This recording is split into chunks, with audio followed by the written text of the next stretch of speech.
How can assessment help in engaging students and unleash their intrinsic motivation? I think that students do not like to be tested. Because then... well, it depends a little bit on say, well, do you speak in terms of like exams? Or do you speak in terms of projects, which is different, say more the general assessment instead of the actual exam kind of form. They do not really like it. But maybe, as I said before, providing exams is very important for other reasons. Namely, to provide evidence that you achieve the minimum level of competence, which is very important for students to show to the outside world.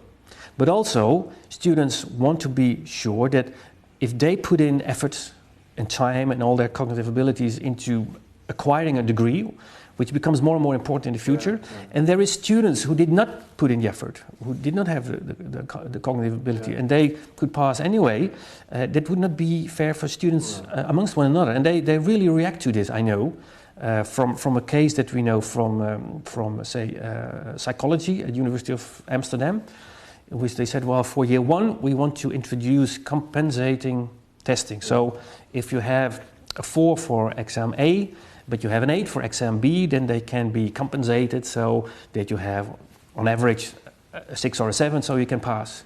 It were the students who were opposed to this measure because they said, oh, but that's not fair, because students who got a 4, they are, how do you call it? They have an advantage over students who scored higher.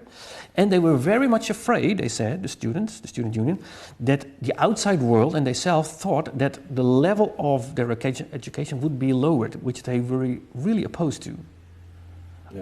So yes, it's both. They do not like it, but they think it's a necessity, and it's an important necessity.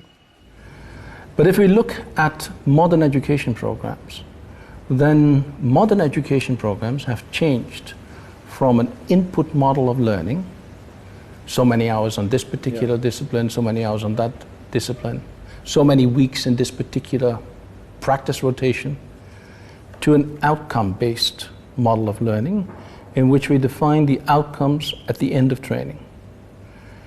And the outcomes are then monitored throughout the curriculum. And what we then need is more longitudinal forms of assessment. So you can check your progress. You can check your progress. And I think that's really important. That's really important because every teacher will recognize that if learners will have had a particular subject in the first year and they come to the third year, by God, they don't know anything about that anymore. So you have to look at it more longitudinally, more developmentally. And we're not used to doing that. I think it's very important, and that is what I put into practice in my teaching and what my department is very much focused on, that we diversify our assessments. We have been in the situation approximately 7 to 8 years back where we noted that a type of very inviting kind of assessment during a course was very similar across courses. In almost all courses, students were demanded to develop an idea and to explain in a summarizing way how they would tackle that idea in research. That's, of course, a kind of format that can be done in many courses, but students got totally bored because this was, again, concept, linked to theory, operationalize, research, interviews, survey, experimental, too similar. So we now concentrate on curriculum-wise that assessments are linked to different types of assignments. So in some cases, in my course, for example, the very first one in the first year is partly critical reading of a paper in a very structured way. That's one type of assessment. To confront the students already in the second week how well they read. But in the third week, they get a far more open type of assignment to write a paper about a day-to-day experience they have in, it's called breaking the rules in nonverbal communication, and to observe what happens when they, for example, stand too close to someone else in the elevator, how other people deal with that communicatively. So different type of assessment, and at the end of the course, a combination of open questions and multiple choice exams. Yeah.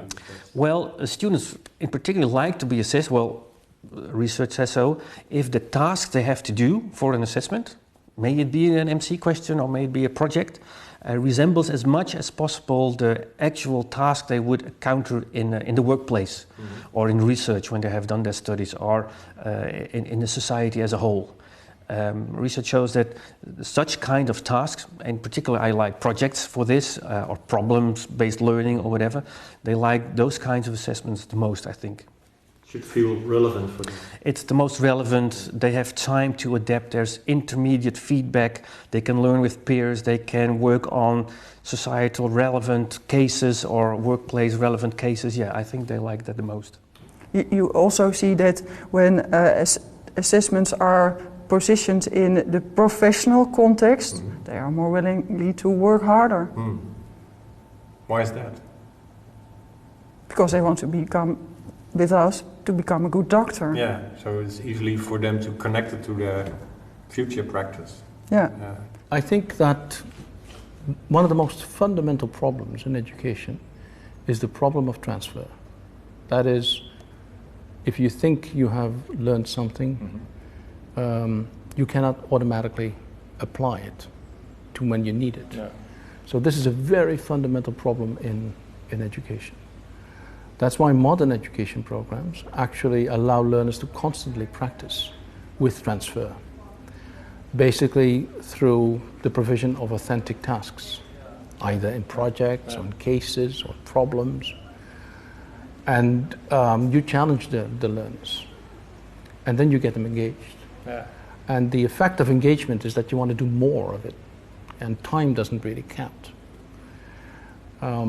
And that's what typically modern education programs do. They challenge through provision of interesting tasks where you actually pay attention to transfer. You constantly pay attention to transfer. That's the basis of, for example, problem-based learning. Yeah.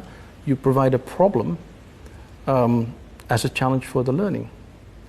And naturally, for a medical student, that will be different from an engineering student. The problem will be different. That's why in engineering they work a lot with projects. Yeah. But it's through this engagement that you get good learning and good assessment. And intrinsic motivation is more a learning outcome than a precondition.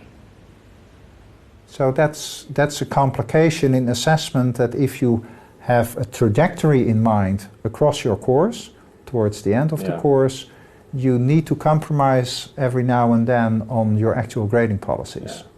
And they, of course, need to feel that the stakes are not too high on the first assessment. There's room for improvement. That's true indeed. Motivational theory Yeah. coming into the room again. Yeah. But I think our system is built in such a way that it leads to a lot of extrinsic motivation, particularly in assessment. With, you know, it's a domino game of doing all the hurdles, and that doesn't bring a lot of engagement. Students who are high on competence motivation really like the quiz character of assessment, to be confronted with where they are. Other students prefer assessments that are more playful. That for me is one of the things I'm not really successful in developing, but that's top of my mind to invest more in doing that, to have a kind of more playful interaction in assessment. Maybe also using parts from what we know from playing digital games. It's a bit fashionable nowadays to talk about gamification of teaching and gamification of assessment, but I think there is a way to go there, and at Erasmus University we have some examples where that has been put into practice, and I think the results are promising. Working with the Battle app, for example, is a way to appeal to that kind of playful dealing with the material you have to learn anyway. But we should also take into account that in many fields classic rote learning is becoming less and less important. I'm a bit traditional, that I in my teaching emphasize very much that they need to know many central concept theories, etc., from the top of their head. So that's that results in a kind of rote learning. But of course, the 21st century skills they need to develop demand different things. Yeah. In addition to that, and also things that are a little more difficult to assess because we don't have the toolbox ready. No, true. But that's so nice about working at a university at this particular moment in time, that I think we're making a kind of move towards that kind of development. Yeah.